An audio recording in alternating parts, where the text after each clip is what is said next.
الرجيم الحمد لله كفى والسلام على عباده أعوذ بالله من الشيطان الرجيم بسم الله الرحمن الرحيم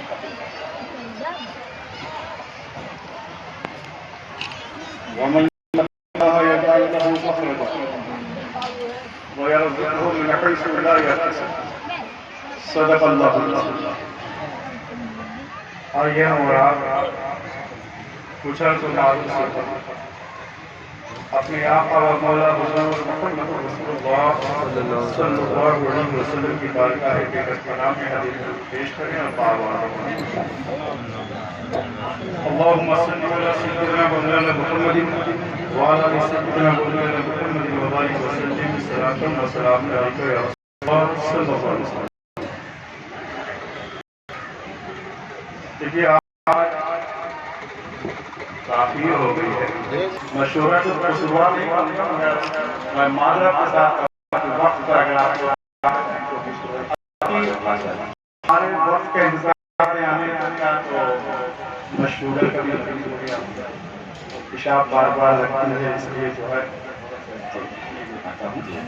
بہرحال اس میں یہ نہیں ہے کہ اگر میں نہیں آیا تو بھائی میرے چھوٹے بھائی سید عبدالقدوس صاحب ہیں اور ماشاءاللہ میرے صاحبزادے سید کمال اس سال انشاءاللہ 23 نومبر کو جو ہے وزیرت کی تعداد دستار جامعۃ الاشرفیہ سے ملے گی. بہرحال اس میں یہ نہیں کہ اگر میں نہیں بیٹھا ہوں تو آپ لوگ مشورہ سے معذرت ہے کہ میں حکم کر رہا ہوں آپ لوگ میرے سر کا تاج ہیں میں حکم نہیں کر رہا تو بس یہ ہے کہ آپ کو تھوڑا سا وقت دے دیں گے تو کیا ہے کہ جو جانے والے میرے مہمان ہیں ان کو سہولت جی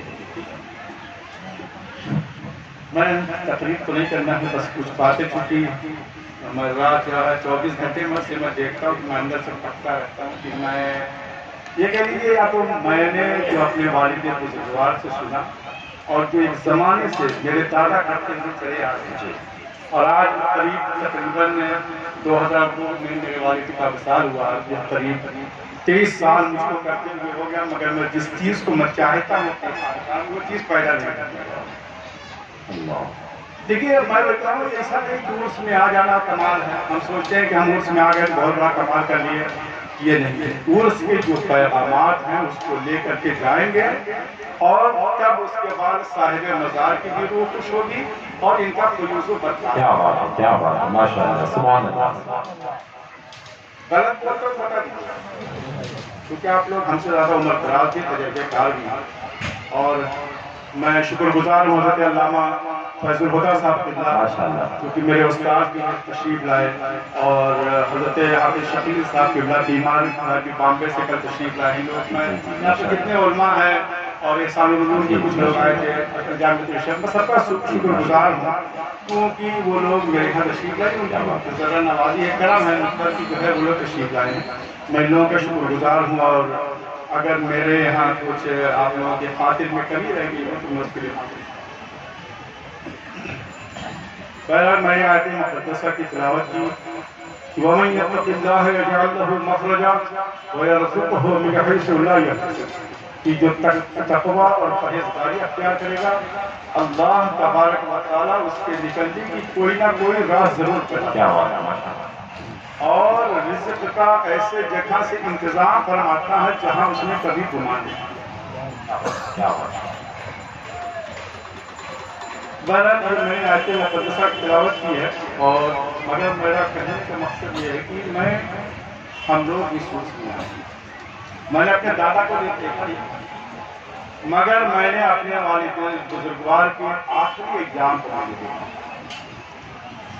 آج ہمارا کردار کیا ہے ہم یہ سمجھتے ہیں کہ جو سب سے زیادہ جبہ اور دستار میں ہو وہ سب سے بڑا متقی پرہیزگار ہے یا سمجھتے ہیں سب سے بڑا وہ راہ ولایت ہے. یہ نہیں ہے. میرے والد بزرگوار نے مجھ کو ایک اپنا جبہ دیا اور کہا کہ اس کو تم کرنا بڑا خوبصورت جبہ تھا آج بھی میرے پاس رہتا ہے. تو میں نے کہا کہ حضور آپ جو ہے بڑے ایسے شادی مزاج میں رہتے تو آپ پہنتے اچھا لگتا ہے. آپ فرماتے ہیں کہ میں نے جب اس جبے کو سلایا اور میں نے پہنا اور میں نے اپنے چہرے کو آئینے میں دیکھا تو مجھ کو دل میں یہ خوشی ہوئی کہ میں بہت اچھا لگا. فرماتے ہیں کہ میں ایسا بیمار پڑا کہ لگا کہ اب میری روح نکل گئی. فرماتے ہیں کہ میں سمجھ گیا کہ میرے لیے اچھا کہاں ہے. یہ ولایت کے ایک مقام میں ایک یہ بھی چیز ایسا نہیں ہے کہ صرف جو ہے تقویٰ اور ریاضت اور پرہیزگاری ہو. یہ نہیں. حضرت بایزید بستامی سے پروردگار نے کہا تھا اے بایزید میری بارگاہ میں ایسی چیز لے کر کے آ جو میری بارگاہ میں نہیں ہے. پروردگار کی بارگاہ میں کون سی چیز ہے کہ جو نہیں ہے؟ حضرت بایزید کہتے ہیں پروردگار تیری بارگاہ میں کون سی ایسی چیز ہے کہ جو نہیں ہے؟ وہ فرما اللہ ارشاد فرماتا بایزید آج ان کے ساری لے کر کے آپ بیچارگی لے کر کے. حافظ شکیل صاحب نے دیکھا ہے, مولانا فیض اللہ صاحب قبلہ نے بھی میرے والد بزرگوار کو دیکھا ہے, اور مولانا شکیل صاحب قبلہ جو ہے انہوں نے بھی دیکھا ہے. انہوں نے تو میں نے ان سے نہیں سنا, کسی نے مجھ کو بتایا تھا کہ انہوں نے خواہش ظاہر کی تھی کہ اگر حضور میری نماز جنازہ پڑھا دیتے تو بڑا مجھ کو خوشی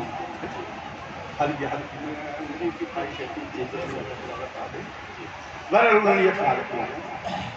مگر یہ ایسا نہیں کہ میں اپنے پیر کی تعریف کرتا ہوں, اور یہ ہونا چاہیے ہر مرید کو اپنے پیر کی تعریف کرنا چاہیے, اور ہر مرید کو اپنے پیر کو سب سے اوپر کرنا چاہیے.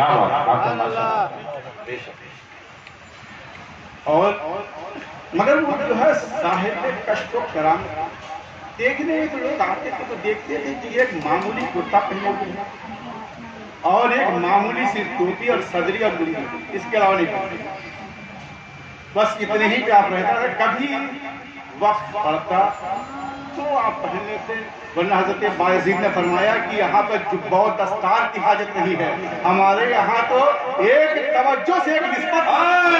سبحان اللہ سبحان اللہ سبحان اللہ سبحان اللہ. صاحب نے فرمایا کہ موشقی صاحب سے کہ ارے مولانا شکیل تم کیسا سوچ رہے ہو, تمہاری عمر ابھی جوانی کی, میں بڑھاپے کا اور تم یہ کیسے سوچ رہے ہو. دیکھیے یہ کشف, یہ پیر اپنے مرید کے قلب کی جو چیز پیدا ہو رہی ہے اس کو بتاتا ہے. یہ چیزیں ہوتی ہیں. میں نے کہا کہ آپ نے مجھ کو مرید تو کر دیا, مگر آپ نے جو مجاہدات ریاضات کیے ہیں ہم لوگوں سے کہاں ہوئی. آپ فرماتے ہیں اب یہ ہے کہ ایسا نہیں کہ میں غلط بیان نہیں کر رہا ہوں, چونکہ اس پیر کی بات میرے والد بزرگوار نے کہا مرید تم ہو اور میرا کام ہے یہاں سے اس منزل پر پہنچانا. اللہ کیا بات ہے, ماشاءاللہ. میں نے کہا کہ یہ کیسے یہ معاملات یہ سب ہم لوگ عالم. اچھا ایک چیز میں اور بتاؤں کہ جس زمانے میں پڑھتا شاید میں نے اس سے پہلے بھی بیان کیا ہے, تو اس زمانے میں کپڑا چلتا تھا سرکن کا, حافظ شکیل صاحب جانتے ہوں, بڑا چمکتا تھا. اس میں یہ تھا کہ اگر پہن کے بیٹھ جائے تو پھر چھوٹ جاتی تھی. تو ہم لوگوں کا اصول کیا تھا کہ اس کو اتار کے بیٹھتے تھے, کہیں کپڑے میں چھپا نہ پڑ جائے, کھینچ لگتی تھی. ہیں کپڑے کی نہیں ہے, اندر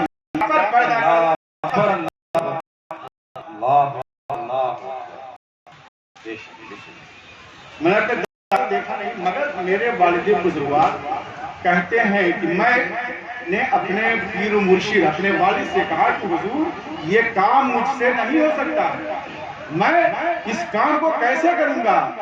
آپ فرماتے ہیں کہ جو ہے تمہارا کام ہے مرید کرنا, اور جس طریقے سے میں ظاہری حیات میں لوگوں کو فیضیات کرتا ہوں, میرے پردہ کرنے کے بعد بھی وہ فیض میری قبر پر جاری رہے گا. کیا کہنا سبحان اللہ. تمہارے مرید ہیں, میں نے ان سب کی ذمہ داری کی. نعرہ تکبیر, نعرہ رسالت, حضور صاحب سجادہ, ان سے شریح روزے اعظم, اولاد مولا کائنات, نعرہ تکبیر, نعرہ رسالت, میں نے کہا کہ حضور دادا نے تو یہ کہا مگر میں فرماتے کہ تم مجھے اور آخری ایگزام کی میں ایک بات بتاؤں کہ جب ہم لوگ آخری ایگزام سال کا وقت تھا آنے الہ آباد سے لے کر کے آج تک ایک مرید تھے شہنواز تھے انہوں نے کہا کہ حضور یہ کیسے ہوگا پھر ایک شخص نے اور فون کیا کہا کہ حضور ہم لوگ پریشان ہیں کیا ہوگا آپ فرماتے ہیں کہ جس طریقے سے آسمان زمین کے اوپر سایہ کیا ہے اسی طریقے سے میں اپنے مریدوں پر سبحان اللہ سبحان اللہ سبحان اللہ ماشاء اللہ. تو میں نے آیت مقدسہ کی تلاوت کی کہ وَمَن يَتَّقِ اللَّهَ يَجْعَل لَّهُ مَخْرَجًا جو تقوی اور پرہیزگاری اختیار کرے گا اللہ رب العزت اس کے نکلنے کی کوئی نہ کوئی راہ ضرور پیدا سبحان اللہ. مگر تقوی اور پرہیزگاری ہے کیا چیز؟ ایسا نہیں ہے کہ ہم یہاں پر ہیں تو لوگوں کے سامنے سجدے پہ سجدہ کیے چلے جائیں یہ تقوی نہیں ہے. تقوی تو یہ ہے کہ اپنے گھر کے اندر بھی موجود رہو کوئی نہ ہو وہاں بھی متقی بن کر کے رہو تب کامیابی. واہ واہ واہ ماشاء اللہ. اور میں نے اپنے والد بزرگوار کے اخلاص کو میں نے دیکھا یہ بھی ایک بڑی چیز ہے راہ تصوف میں یہ بھی اس کا بھی ایک بڑا مقام ہے کہ تکبر اور جو ہے جو چیز ہوتی ہے اچھی اچھی دکھانے چاہے علم جی بے شک کوئی چیز ہو علم ہو دولت ہو عزت ہو کوئی بھی چیز ہو شہرت ہو اگر تکبر ہوا تو وہ تکبر ایسی چیز ہے زنگ ہے جو بھاگتا ہے تو تکبر نہیں پیدا کرنا چاہیے. میں نے دیکھا اپنے والد بزرگوار کو کہ ان کا عالم یہ تھا اس ضعیفی کے عالم میں کہ جب مہمان آتا تھا تو آپ اپنے ہاتھوں سے کھانا لا کر کے اس کو جاتے. آج ہمارا کیا حال ہے ہم سوچتے ہیں کہ ہم عالم ہو کر کے جو ہے ان کو کھانا دیں. یہ چیز نہیں ہے یہ ہے ہی نہیں کہیں. آپ دیکھ لیجیے اٹھا کر کے نظریں اٹھا کر کے کتنے صوفیاں ہیں. اور میں ایک چیز میں نے جو چیزیں یہ میں نہیں بہت سے میں نے علماء سے بھی سنا ہے کہ جو چیزیں 100-200 سال پیچھے کے بزرگوں میں پائی جاتی تھی خاصیت جب ان کی حالات زندگی کو پڑھا جاتا ہے تو جو 400 سال پہلے کے بزرگوں میں تھی وہ چیزیں کیا بات ہے. سبحان اللہ سبحان اللہ سبحان اللہ سبحان اللہ. اور یہاں پہ جو لوگ پہلے آتے تھے 20 سال پہلے یہ تو ایک جنگل تھا. میرے دادا نے اس جگہ کو آباد کیا ماشاء اللہ ماشاء اللہ. اس جگہ کو میرے دادا نے آباد کیا. اس کے بعد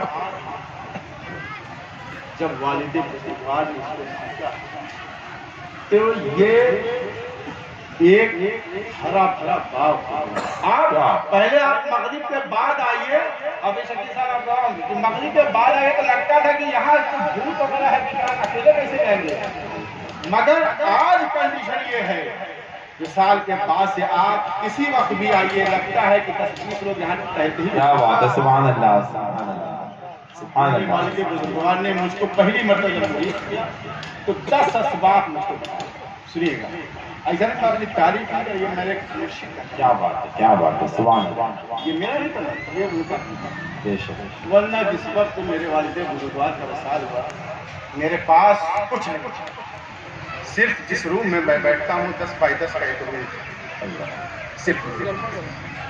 مگر الحمدللہ میرے مرشد کی دعائیں رکھی آج الحمدللہ کچھ نہیں تو کم سے کم 60-70 کمرے ہیں لوگوں پہ رہنے کے. ورنہ جس وقت وصال ہوا تھا جب میں نے پہلا عرس کیا تھا تو تیرپال ڈال کر کے مجھ کو کرنا پڑا تھا. مگر میرے والد کی دعائیں اتنی دعائیں کروائی ہیں اس دعا کا صلہ یہ اللہ نے کیا فرمایا کہ آج اللہ نے مجھے مقام دیا. نعرہ تکبیر نعرہ رسالت حضور صاحب سجادہ عرس شبیہ غوث اعظم.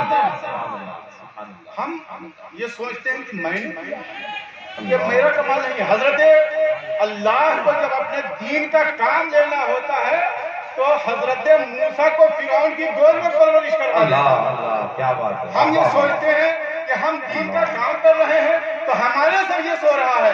یہ غلط فہمی ہے. اللہ کو جب اپنے دین کا کام لینا ہوگا تو کسی فاسق کو فاجر سے لے لے گا, گمراہوں بدکار سے لے لیتا ہے. حضرت موسیٰ جیسی شخصیت کو جو جلیل القدر نبی ہے ان کو حضرت جو ہے فرعون کی گود میں پرورش کروائی. کیا بات ہے، سبحان اللہ، ہم سبحان اس خوش اللہ، فہمی سبحان میں نہ رہیں کہ ہم ہی بہت کامیاب ہیں، ہم عرس میں چلے آئے تو ہم نے بہت بڑا کمال کر دیا ہے. نہیں، اس خوش فہمی میں نہ رہیے. لیکن جب میں پہلی مرتبہ فراغت کے بعد جب میں پہلی مرتبہ میں اپنے دادا کے پیرخانے سندیلہ شریف گیا. اس زمانے میں تھوڑی بہت تقریریں میں بولتا تھا تو فارغ نیا نیا ہوا تھا. تو جب میں سندیلہ جانے لگا تو میرے والد نے کہا کہ بیٹا وہاں پیر برکت کرتا ہے. اللہ اللہ. آج ہمارا کیا حال ہے؟ دیکھیے میں ایسا نہیں کہ میں کسی کو تنقید نہیں کر رہا ہوں، میں بات بتا رہا ہوں کہ مرید کو ہونا کیسا چاہیے. وہ میرے دادا کے جو ہے پیر مرشد ہیں، مگر میرے والد مجھ سے کہہ رہے ہیں بھائی ان کے پیر مگر وہ مجھ سے کہہ رہے ہیں کہ بیٹا وہاں پیر بن کر کے مت جانا، مرید بن کر کے جانا، ورنہ وہ جگہیں ایسی ہیں اگر پیر بننے کی کوشش کی تو نسبت سلب ہو جائے. اللہ اکبر، اللہ اکبر. کہا کہ وہاں پیر بن کر کے مت جانا. میں سمجھا نہیں کچھ باتیں. میں نے کہا کہ ابا کہنے کا مقصد کیا ہے کہ وہ پیر بننے کا؟ میں پیری تو کرنے جا رہے ہیں. کہیں وہاں جبہ و عمامہ مت پہننا، سادے لباس. اللہ اکبر، اللہ. یہ ایسا نہیں کہ میں اپنی تاریخ میرے والد کی نصیحت دی. اور میرے والد جہاں ایک پیر تھے ویسے ہی میں تو یہ نہیں کہوں گا مگر جو ہے میں نے ابھی تک نہ ویسا پیر دیکھا ہے نہ ویسا باپ دیکھا ہے. کیا بات ہے، سبحان اللہ، سبحان اللہ، سبحان اللہ، سبحان اللہ. نعرہ تکبیر، نعرہ رسالت، عرس شبیہ غوث اعظم حضور صاحب سجادہ. سبحان اللہ، سبحان اللہ. کیونکہ جہاں ضرورت پڑی تو انہوں نے والد کا بھی فرض ادا کیا، اور جہاں پر ضرورت پڑی بھائی کے فرض کی وہاں پہ بھائی کا بھی کردار. واہ واہ واہ. اور جہاں پیر کی ضرورت پڑی ہے وہاں پیر کا کردار ہے. سبحان اللہ، سبحان اللہ، ماشاء اللہ. تو میں نے ابھی تک نہیں دیکھا. پیر بہت ہے، میں کسی کی برائی نہیں کر رہا ہوں، مگر میرا پیر میرے لیے سب سے لائق ہوا. کیا بات، سبحان اللہ، سبحان اللہ، سبحان اللہ. حضرت غوث پاک کی بارگاہ میں حضرت شیخ شاہ نقشبند گئے ہیں. آپ فرماتے ہیں اے دستگیر عالم، اے دستگیر عالم، دستم چنا بگیر، دستم چنا بگیر کی کوئی دستگیر. حضرت غوث پاک سے کہتے ہیں، حضرت غریب خواجہ نقشبند فرماتے ہیں اے 10 عالم کی دستگیری کرنے والے، میرے ہاتھ اس طریقے سے پکڑیے کہ مجھ کو بھی لوگ دستگیر کرتے ہیں. تو جان رہے ہیں اب جب ہم لوگ کرتے ہیں کہ وہ ان کے مرید ہیں، وہ ان کے مرید ہے، ہمارا پیر یہ نہیں، یہ ہم کو نہیں اختیار ہے. یہ تو بڑے لوگوں کی بات ہے. ورنہ آپ تاریخ اٹھا کر کے پڑھیے جنہوں نے موازنہ کیا ہے ولایتیں سلب ہو گئی. مگر فضل انور سے کیا آواز آتی ہے اے نقشبند عالم، نقش چنا پابند، نقش چنا پابند گویا نقشبند. اے عالم کے نقشبند، اے عالم کے دلوں پر مہر لگانا ہے، میرے دل پر بھی ایسا نقش کیجیے کہ لوگ مجھ کو بھی نقش کریں. یعنی یہ دیکھیں ہم لوگ کہتے ہیں کہ ہم بڑے ہیں، ہمارا ٹھیک ہے، ہمارے لیے چاروں سلسلے پر کیا بات، سب کا مقام و مرتبہ، واہ واہ. مگر ہمیں کسی میں امتیاز نہیں کرنا چاہیے. اور دوسری چیز کیا ہے، تقویٰ تب اختیار ہوگا جب پیر کے بتائے ہوئے طریقے پر چلے. جب اس نے راہ سلوک کی جو منزل ہے یہ طے کیسی ہوگی؟ جب پیر نے جو بتایا اس طریقے پہ چلیے گا. اور دوسری چیز یہ ہے کہ پیر کے سامنے زبان اٹھنی چاہیے. کیا بات، کیا بات، کیا بات. وہ چاہے پیر ہو چاہے والد ہو، کیا بات، کیا بات. مگر اس کے سامنے اپنی زبان کو اونچی مت کی، اس کے جو ہے قول و فعل میں چم اور چرا مت کیجیے، تب تو کامیابی مل جائے گی. اگر آپ نے پیر کے قول میں اپنے قول کو متوازن کیا، ملایا، برابری کی، یا ان کے قول کو رد کیا تو سمجھ لیجئے کہ آپ جو ہے راستے میں رکنے کی تیار. اللہ اللہ. کیونکہ یہ میں بتاؤں ایسا نہیں ہے کہ کوئی طریقہ ایسی نہیں ہے شریعت کو چھوڑ کر. ہماری نسل میں لگتا ہے. دیکھیے میں بتاؤں حضرت عبد الرحمن جامی جنہوں نے شرح جامی لکھی ہے، آپ مہینے بھر روزہ رہتے ہیں. ایک ایک مہینے ایک ایک سال لوگ روزہ رہتے تھے، مگر جب آپ نے جو ہے روزہ رکھنے کے بعد آپ نے ہوٹل میں کھانا مانگا ہے، پیسہ پہلے جمع ہو گیا ہے، مگر آپ جو ہے جب کھانا نہیں دے رہا تو آپ نے فرمایا کہ کیسے تم آدمی، میں نے پیسہ جمع کر دیا اور تم مجھ کو کھانا نہیں دے رہے ہو، آپ تم کو معلوم نہیں کہ میں روزے سے ہوں؟ تو اس نے کہا کہ جو ہے آپ نے روزہ رکھ کر مجھ پر احسان کر دیا ہے کیا؟ کیا بات ہے؟ آپ نے آپ کا نفس موٹا ہو گیا۔ اب بتائیے ایک باورچی کا ہے، آج ہمارا کیا حال ہے، ہم لوگ عالم آدمی ہیں، اگر کسی غیر عالم نے ہم کو نصیحت، تمہاری اوقات ہے تم کو ہم کو نصیحت کرو گے، یہ ہوتا نہیں ہوتا؟ سچ بات تو حضرت جو ہے علامہ عبد الرحمن جامی سمجھ جاتے ہیں کہ یہ تو بہت پہنچا ہوا آدمی ہے، کہیں یہ نفس دبلا کہا ہوگا، کہا کہ چلے جاؤ حضرت عبید اللہ احرار کی بات، وہاں جاؤ، وہاں تمہارا نفس دبلا ہوگا۔ جب وہاں گئے ہیں تو جانے کے بعد آپ کو پتہ چل گیا کہ حضرت عبد الرحمن جامی آ رہے ہیں، آپ کے پاس جو ہے خادم کو کہا کہ وہ آئے تو ان کو جو ہے بیٹھانا اور سونے کے برتن میں کھانا دینا۔ تو جب کھانا دیا تو آپ نے فرمایا کہ یہ تو جو ہے مرد کے لیے حرام، اس میں سونا میں کیسے کھانا کھائیں گے؟ تو اس نے کہا کہ جو کہ کہہ دیا تھا پیر نے کہ اگر کھانا ہو کھاؤ نہیں تو چلے جاؤ، آپ بناتے ہیں۔ ان سے کہا اس خادم نے کہ کھانا ہو کھائیے نہیں تو جائیے۔ آپ سمجھ گئے کہ کوئی راز ہے، کوئی جو چیز ہے کہ جو اتنی جو خادم اتنی جو ہے دھڑلے سے کہنا کچھ نہ کچھ ہے، آپ نے کھانے کو جو ہے اس میں برتن میں سے نکال کے پتھر پر رکھا ہے اور رکھنے کے بعد کھایا ہے۔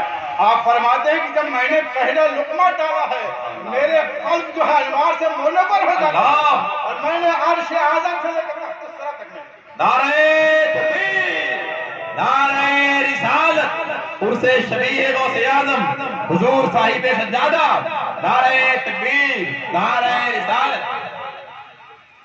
تو میرے والد بزرگ مجھ کو پہلی مرتبہ میں 10 اسباق ہوا، میں بڑا پریشان تھا، میں نے کہا کہ اتنے اسباق کیسے کرے گا آدمی، اور ویسے بھی جو ہے اس زمانے میں پڑھنے کے بعد نیا نیا تو میں جو ہے بڑا اس میں وہ کشمش میں کہا کہ بھائی میں نے کہا کہ ابا حضور اس کو کیسے کرنا ہے، یہ تو ایک دو آپ نے تو 10 ایک بٹوا بتا دیا۔ آپ فرماتے ہیں کہ میں نے تم کو 10 بتایا نہیں ہے، میں نے 10 کمپلیٹ کرنا۔ اللہ اللہ سبحان اللہ سبحان اللہ، کیا بات ہے، واہ واہ۔ ایک سبق چلیے کرنے کی کوشش کریں کہ 10 اسباق آپ نے مجھ کو 89 تک آپ نے مجھ کو دے دیا، یہ کیا اس کو کیسے کریں گے؟ کہا کہ یہ میرا کام ہے، میں نے دیکھا ہے کہ آپ قلب پر انگلی لگ کر کے جب ایک بھوک مارتے تھے قلب جاری ہو جاتا ہے، اور اس چیز کو میں کسی اور کی نہیں، میں اپنے مشاہدات کی میں بات کر رہا ہوں، کیونکہ میرا پیر واقعی جو ہے میں نے دیکھا ہے ان کے جو ہے ریاضت و عبادت کو میں نے دیکھا ہے، انہوں نے اپنے تقوی و طہارت کی زندگیوں میں کبھی جو ہے شریعت کے خلاف کوئی قدم نہیں رکھا تھا، کبھی شریعت کے اصول کے خلاف ورزی نہیں کرتے تھے۔ میں بتاؤ ایک مرتبہ ہمیں نے کہا کہ حضور آپ امام الاولیاء ہیں، بس آخری بات کی وقت ہو گیا ہے کچھ زیادہ، بس 2 منٹ اور میں کہ آپ فرماتے ہیں، میں نے کہا کہ آپ امام الاولیاء ہیں، تو آپ نے کہا میں نے کہا حضرت مجدد صاحب نے تو کہا ہے آپ کو، تو میں نے کہا کہ حضور آپ کو مجدد صاحب نے کہا، کہیں انہوں نے کہا ہے، انہوں نے یہ کہا ہے کہ میں نے قبول کیا اللہ کی بارگاہ میں دعا کروں گا، اور میں نے کہتے ہیں کہ دیکھو دوسرا کہے گا تو کوئی بات نہیں، تم اولاد ہو، تم اگر کہو گے تو بات پکڑ میں آ جائے گی۔ کیا بات ہے، کیا بات ہے۔ یہی نصیحت ہے، لہٰذا میں اپنے شعرا سے میں کہنا چاہتا ہوں کہ آپ جو اشعار پڑھتے ہیں صاحب مزار کے، اس کو پڑھیے، ہم لوگوں کی شان میں تھوڑا سا زیبا نہیں دیتا ہے، کیونکہ اس سے تکبر انا پیدا ہوتا ہے، اور لہٰذا آپ اتنے اشعار پڑھیے صاحب مزار کے، اس میں پڑھیے، وہ بہتر رہے گا، کیونکہ حضرت شیخ سعدی نے فرمایا ہے کہ بہتر دوست وہ ہے کہ جو دوست کی جو ہے دوست کی منہ پہ تعریف نہ کرے، اس کی آخر جہاں آج پیچھے تعریف کرے وہ دوست ہے، سامنے تعریف کرے وہ دوست نہیں، وہ دشمن ہوتا ہے۔ کیا بات ہے، کیا بات ہے۔ لہٰذا میں کہنا چاہوں گا اس علماء سے کہ آپ لوگ جو میری تعریف نہیں، چونکہ میں بہت گنہگار آدمی ہوں، بس یہ میرے مرشد کا کرم ہے، اس مقام پر اللہ نے مجھ کو پہنچایا۔ سبحان اللہ، سبحان اللہ۔ بس رب قدیر کی بارگاہ میں دعا ہے کہ پروردگار یہ جو لوگ آئے ہیں، جو لوگ جائز مقاصد کو لے کر گئے ہیں، پروردگار ان کے جائز مقاصد کو پورا فرمائے۔ میں آپ لوگوں سے گزارش کروں گا کہ آپ لوگ پل کے پاس کھانا کھا لیجیے، اس کے بعد جائیے۔ دیکھیے میں سال میں صرف 2 دن مانگتا ہوں، 2 راتیں اور 2 دن کا ملا کر کے سمجھ ایک ہی دن میں، ایک دن آپ ہم لوگوں کو دے دیا کہ 365 ایسے سمجھ لیجیے 363 دن آپ لوگوں کو 2 دن ہم لوگوں کو دے دیا، اور اس میں آئیے تو پوری تقریب میں شریف رہیں۔ ایسا نہیں کہ صبح فجر کے بعد نکل جاتے ہیں، صبح جو ہے چادر پوشی کے بعد پورا پروگرام شرکت کیجیے۔ اور میں جو ہے ایک چیز اور میں بتا دوں، عرس امام الاولیاء 27-28 جنوری کو منعقد ہوگی، آپ لوگ اس میں تشریف لائیں۔ میں سب کو جو ہے جتنے لوگ ہیں، کیونکہ وہ ہوتا ہے کہ کبھی دعوت نہیں پہنچ پاتی ہے، میں سب کو اپنی طرف سے اور اپنے بھائی کی طرف سے میں جو ہے دعوت آپ سب لوگوں کو میں دیتا ہوں۔ آپ لوگ تشریف آوے، اور اگر یہاں آنے میں یا رکنے میں یا کھانے میں کوئی ہم لوگوں سے کمی ہو رہی ہو تو اس کی ہم معذرت رب کریم کی بارگاہ میں پروردگار جو کچھ میں نے کہا اس میں کسی قسم کی قصد میں سہون کو خطا بھی عطا معاف فرمائے۔ استغفر اللہ ربی من کل ذنب و اتوب الیہ۔ السلام علیکم۔